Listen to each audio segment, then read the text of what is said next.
మౌనంగా ఉండు కొంతకాలం, ఒకవేళ మేమేం వద్దంటలేదు. కానీ ఈరోజు ఎందుకు ఈ విధంగా వ్యవహరిస్తున్నాడు చంద్రశేఖరరావు గారి పార్టీ అని నేను అడుగుతున్నా అధ్యక్ష. నేను ఒకరే మాట చెప్పదలుచుకున్నా అధ్యక్ష. ఈ సందర్భంగా గవర్నర్ గారి ప్రసంగం, ఎస్ మా పార్టీ కార్యాచరణ, మా ప్రభుత్వ నిర్ణయాలు, ఏ గవర్నర్ గారి ప్రసంగమైనా అధికారంలో ఉన్న పార్టీ యొక్క ప్రణాళికను, వాళ్ళ యొక్క అభివృద్ధి ఆలోచనలనే గవర్నర్ గారి ప్రసంగంలో ఉంటుంది. అందుకే ఏ విషయాలలో మనకు భిన్నాభిప్రాయాలు ఉన్నా గవర్నర్ గారి ప్రసంగం పట్ల భిన్నాభిప్రాయాలు ఉండొద్దు. ఒకవేళ భిన్నాభిప్రాయాలు ఉంటే పరిపాలన పరమైన అంశాలే ఉండాలి తప్ప గవర్నర్ గారిని కించపరిచే విధంగా ఉండకూడదు. ఇది మంచి సాంప్రదాయం కాదు. గవర్నర్ గారు కలిస్తే తప్పు పడతారు, ప్రధానమంత్రిని కలిస్తే తప్పు పడతారు, ఢిల్లీకి వెళ్తే తప్పు పడతారు, భూసేకరణ చేస్తే తప్పు పడతారు, ఉద్యోగ నోటిఫికేషన్లు ఇస్తే తప్పు పడతారు, కొత్త నగరాన్ని నిర్మించుకుంటే తప్పు పడతారు, మూసి ప్రక్షాళన చేస్తే తప్పు పడతారు. ప్రజలందరికీ ఈ ప్రభుత్వం మీద కోపం ఉంది, ఈ ప్రభుత్వం మీద కోపం ఉంది అంటారు. ఎందుకు కోపం ఉంటుంది అధ్యక్ష? ఆడబిడ్డలకు ఎందుకు కోపం ఉంటుంది అధ్యక్ష నా పట్ల? ఈ 15 నెలల్లో ఒక్క రూపాయి కూడా పెట్టకుండా 5,000 కోట్ల రూపాయలు ఆడబిడ్డలకు ఆర్టీసీ బస్సులో ఉచితంగా ప్రయాణం చేసినందుకు, అమ్మవారింటికి వెళ్ళినా, అమ్మవారిని దర్శించుకోవాలన్నా ఆర్టీసీ బస్సులో ఉచిత ప్రయాణం కల్పించినందుకు నా పట్ల ఆడబిడ్డల కోపం ఉంటుందా? 1000 ఆర్టీసీ బస్సులు కొని ఆడబిడ్డల్ని కోటీశ్వరులను చేసి వాళ్ళను ఆర్థిక స్తోమతతో నిలబెట్టినందుకు ఆడబిడ్డలకు నా మీద కోపం ఉంటుందా? అదాని అంబానీలు చేసే వ్యాపారమైన సోలార్ పవర్ 1000 మెగావాట్ల ఆడబిడ్డలకు ఇచ్చినందుకు నా మీద ఆడబిడ్డల కోపం ఉంటుందా? వాళ్ళ పిల్లలు చదువుకుంటున్న పాఠశాలల్లో అమ్మ ఆదర్శ పాఠశాల పెత్తనం వాళ్ళ చేతికి ఇచ్చినందుకు నా మీద కోపం ఉంటుందా? 200 యూనిట్లు ఉచితంగా కరెంట్ ఇచ్చినందుకు నా మీద కోపం ఉంటుందా? ఆడబిడ్డలకు ఎందుకు నా మీద కోపం ఉంటుంది అధ్యక్ష? ఆడబిడ్డలకు పెట్రోల్ బంపులు ఇచ్చిన అధ్యక్ష, మర్చిపోయినా, నారాయణపేటలో ప్రారంభించిన ప్రతి జిల్లా కేంద్రంలో మొట్టమొదట ఆడబిడ్డలు పెట్రోల్ బంకులు పెట్టి నడుపుకునే విధంగా ఆడబిడ్డలను ఆర్థికంగా నిలబెట్టినందుకు నా మీద కోపం ఉంటుంది అధ్యక్ష. అదేవిధంగా ఇందిరా మహిళా శక్తి పేరు మీద భవనాలు జిల్లాల పరంగా మొత్తం ఇచ్చినందుకు నా మీద ఆడబిడ్డలకు కోపం ఉంటుందా? ఎందుకు ఉంటుందని అడుగుతున్నా అధ్యక్ష. విద్యార్థులు, నిరుద్యోగ యువకులకు నా మీద కోపం ఉంది అంటున్నారు. ఎందుకుంటుంది అధ్యక్ష? మొదటి సంవత్సరంలోనే 57,924 ప్రభుత్వ ఉద్యోగాలు ఇచ్చినందుకు నా మీద యువకుల కోపం ఉంటుందా? గ్రూప్ 1 పరీక్షలు 15 ఏళ్లలో నిర్వహించకపోతే నిర్వహించిన నా మీద 563 గ్రూప్ 1 అధికారుల పోస్టులు ఇచ్చినందుకు నా మీద ఉంటుందా? గ్రూప్ 2 పోస్టులు ఈ రోజు ఇస్తున్నందుకు నా మీద కోపం ఉంటుందా? గ్రూప్ 3 పోస్టులు ఇచ్చినందుకు నా మీద కోపం ఉంటుందా? డిఎస్సి ఉద్యోగాలు ఇచ్చినందుకు నా మీద కోపం ఉంటుందా? పోలీస్ స్కూల్ నిర్మించినందుకు నా మీద కోపం ఉంటుందా? Young India integrated residential schools పెట్టినందుకు దళితుల, గిరిజనులకు, ఆదివాసులకు నా మీద కోపం ఉంటుందా? యంగ్ ఇండియా స్పోర్ట్స్ యూనివర్సిటీని పెట్టినందుకు నా మీద కోపం ఉంటుందా? అకాడమీ పెట్టినందుకు నా మీద కోపం ఉంటుందా? యంగ్ ఇండియా స్కిల్స్ యూనివర్సిటీ పెట్టినందుకు నా మీద కోపం ఉంటుందా? ఇన్ని ఈ యువకుల కోసం మెస్ ఛార్జీలు 40% పెంచినందుకు ఆ పిల్లలకు నా మీద కోపం ఉంటుందా? 200% ఆడబిడ్డల కాస్మెటిక్ ఛార్జెస్ పెంచినందుకు నా ఆడబిడ్డలకు, నా చెల్లెళ్లకు నా మీద కోపం ఉంటుందా? ఎందుకు ఉంటుందని నేను అడుగుతున్నా అధ్యక్ష. నా రైతులకు, తెలంగాణలో ఉండే రైతులకు, లక్షలాది మంది రైతులకు, 25,35,000 మంది రైతులకు 20,617 కోట్ల రూపాయలు 2 లక్షల వరకు రుణమాఫీ చేసినందుకు రైతులకు నా మీద కోపం ఉంటుందా? రైతులు పండించిన పంట సన్న వడ్లకు 500 రూపాయల బోనస్ ఇచ్చినందుకు నా మీద కోపం ఉంటుందా? దేనికోసం నా మీద కోపం ఉంటుంది అధ్యక్ష? ఇందిరమ్మ ఇండ్లు 4.5 లక్షల ఇండ్లు పేదల కాన్స్టిట్యున్సీకి 3,000 ఇచ్చి 25,000 కోట్ల రూపాయలు ఖర్చు పెడుతున్నందుకు పేదలకు నా మీద కోపం ఉంటుందా అధ్యక్ష? యూనివర్సిటీలు 14 యూనివర్సిటీలకు ఎస్సీ, ఎస్టీ, బీసీ, మైనారిటీ అందరినీ వైస్ ఛాన్సలర్గా నియమించినందుకు నా మీద కోపం ఉంటుందా? విద్యా కమిషన్ వేసినందుకు నా మీద కోపం ఉంటుందా? వ్యవసాయ కమిషన్ వేసినందుకు నా మీద కోపం ఉంటుందా? రేషన్ కార్డ్స్ ఎన్నో ఏళ్ళ నుంచి రేషన్ కార్డు లేకపోతే కొత్త రేషన్ కార్డులు ఇచ్చినందుకు నా మీద కోపం ఉంటుందా? సిలిండర్లు 500కి ఇచ్చినందుకు కోపం ఉంటుందా? ఎందుకు కోపం ఉంటుందని నేను అడుగుతున్నా అధ్యక్ష. చెప్పండి. నా మీద కోపం మీకుంటుంది. మీ కుర్చీ గుంజుకున్నాను కోపం ఉంటే, మీకు అధికారం కోల్పోయిన దుఃఖంలో మీకు కోపం ఉండొచ్చు. నిన్న మొన్న సోషల్ మీడియాలో భూభారతి, మీరు ధరణి పేరు మీద వేల లక్షల ఎకరాలు కొల్లగొట్టినందుకు, ప్రక్షాళన చేసి భూభారతి తెచ్చినందుకు, పేదల భూములు పేదలకు ఇవ్వాలన్నందుకు నా మీద కోపం ఉంటుంది. దేనికి నా మీద కోపం ఉంటుంది అధ్యక్ష?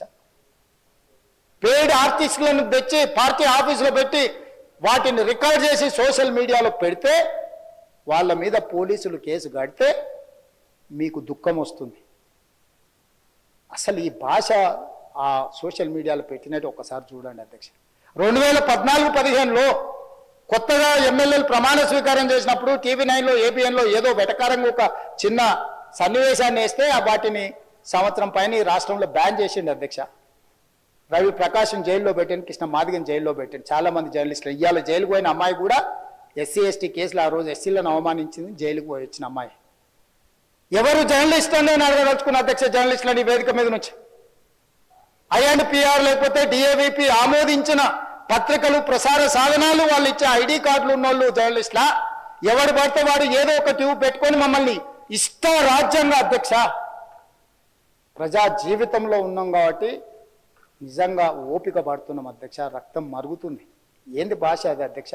కుటుంబ సభ్యులను అంతేసి మాటలు అంటుంటే అసలు మీరు మనుషులా అని నేను వాళ్ళని అడగదలుచుకున్నా అధ్యక్ష. మీకు భార్య బిడ్డలు లేరా? తల్లిదండ్రులు లేరా? మీ అమ్మనో నీ చెల్లినో నీ భార్యనో ఈ రకంగా మాట్లాడితే నువ్వు ఇంతవా అని నేను అడుగుతున్నా. ట్విట్టర్లో పెట్టినోని, అరెస్టును ఖండించినోని.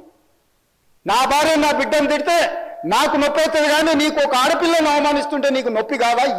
ఏ సంస్కృతిలో ఉన్నారని నేను అడుగుతున్నా అధ్యక్ష. తోడుకలు తీస్తే అధ్యక్ష, ముఖ్యమంత్రిగా చెప్తున్న ఒక్కనొక్కని బట్టలు పదేసి రోడ్డు మీద తిప్పిస్తా అధ్యక్ష. రాజకీయాలు ప్రజా జీవితంలో ఉన్నది మేము. విమర్శించండి, విశ్లేషించండి, మా గురించి మాట్లాడండి. ఆడబిడ్డల గురించి, ఇంట్లో ఉన్న ఆడోళ్ళ గురించి మాట్లాడే సంస్కృతి ఎక్కడి నుంచి వచ్చింది అధ్యక్ష? తెలంగాణ సమాజం ఇదేనా? రజాకర్లకు, నిజాంలకు, భూస్వాములకు, పెత్తందారులకు వ్యతిరేకంగా పోరాటం చేసిన స్ఫూర్తి ఓ రామ్జీవ్ గోండే, కొమరం భీమ్, ఓ చాకలి ఐలమ్మ, ఈ ప్రాంతంలో దొడ్డి కుమరయ్య, ఓ సర్దార్ సర్వాయి పాపన్న గౌడు ప్రాతినిధ్యం వహించిన ప్రాంతం ఇది అధ్యక్ష. ఇది ఒక చైతన్యమైన ప్రాంతం. ఈ చైతన్యమైన ప్రాంతంలో ఎదిరించి నిలబడ్డాడు మునగాడు. ఆధిపత్యాలకు వ్యతిరేకంగా నిలబడి కొట్లాడిన గడ్డ ఇది. ఈ సంస్కృతిని మొత్తం సర్వనాశనం చేసి ఒక విష సంస్కృతిని నోటికొచ్చింది మాట్లాడి వాటిని పోస్టు చేయించి ఏం పైశాచిక ఆనందం అని నేను అడుగుతున్నా అధ్యక్ష. వాళ్ళు తిట్టిన తిట్లకు నా పేరు తీసి మీ పేరు రాసుకోండి. ఆడ మీకు అన్నం తినబుద్ధి అవుతుందో నేను చూస్తా. తెలంగాణ రాష్ట్ర ముఖ్యమంత్రి అయితే బలహీనం అయిపోయినట్ట అధ్యక్ష? అట్లా అనుకుంటుర్రా? ఓపిక పట్టిన అధ్యక్ష, నేను మర్యాదకుంటున్నా. మీకు ఎంతమంది ఉన్నారో తెలియదు. నాకు చికాకు వచ్చిందని తెలిస్తే లక్షలాది మంది పిల్లలు రోడ్డు మీదకి వచ్చి బట్టలిప్ప తీసుకొడతారు అధ్యక్ష ఒక్కడినొక్కడిని. నేను వద్దంటున్నా కాబట్టి, చట్టాన్ని గౌరవిస్తా కాబట్టి, చట్టాల పట్ల, శాసనాల పట్ల, ఈ భారత రాజ్యాంగం పట్ల మాకు సంపూర్ణమైన విశ్వాసం, నమ్మకం ఉంది కాబట్టి ఏమనుకుంటూ ఊరుకుంటున్నాం అధ్యక్ష. అది మా చేతగాని తనం కాదు.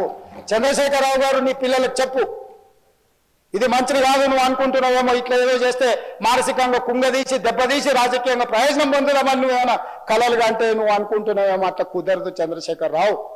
నేను చెప్పదలుచుకున్నా, హద్దు దాటితే, మాట జారితే దాని ఫలితం ఎట్లుంటుందో అనుభవిస్తారని నేను చెప్పదలుచుకున్నా అధ్యక్ష. పదవి ఎంతకాలం ఉంటుందని కాదు, ఎట్లా ఉన్నామనే దాన్ని నేను లెక్కగడతా అధ్యక్ష. ఆత్మగౌరవం చంపుకొని పదవి కోసం లాలూచిపడి దిగజారే రాజకీయాలు నేను చేయను అధ్యక్ష. ఉన్నంత కాలమే ఉంటా, నిటారుగుంటా, నికార్సుగుంటా. ఏది పడితే అది మాట్లాడితే ఇక నుంచి ఊరుకొని నేను చెప్పదలుచుకుంటా. మీరు అనుకుంటున్నాం ఏది పడితే అది బాగా మాట్లాడితే చెల్లిపోద్ది, లేకపోతే కోర్టుకు పోతే బెయిల్ వస్తుంది, లేకపోతే ఈడిపోతే అది వస్తుంది, ఆడిపోతే ఇది వస్తుంది, మానసికంగా మమ్మల్ని దెబ్బతీసి ప్రయోజనం పొందాలని.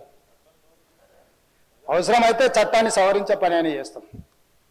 ఏం భాష అధ్యక్ష? ఒకసారి మీరు చూడండి అధ్యక్ష. ఆడపిల్లలు ఆ రకమైన భాషను వాడి ఆడపిల్లలే వాళ్ళ ప్లాట్ఫామ్లలో పోస్టింగ్ చేస్తే ఇది మంచిదా అధ్యక్ష? ఏం సాంప్రదాయం? తెలంగాణలో ఇట్లాంటి సాంప్రదాయం ఎప్పుడైనా ఉందా అధ్యక్ష?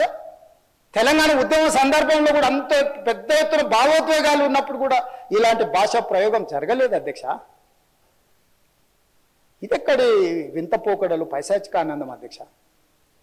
వీటిని క్షమించే సమస్యనే లేదు అధ్యక్ష. నేను స్పష్టంగా చెప్పదలుచుకున్నా. చంద్రశేఖరరావు గారు వినండి, మీ పిల్లలకు బుద్ధి చెప్పండి. ఇలాంటి సాంప్రదాయం, సంస్కృతి భవిష్యత్ తరాలకు ఇవ్వదలుచుకోలేదు.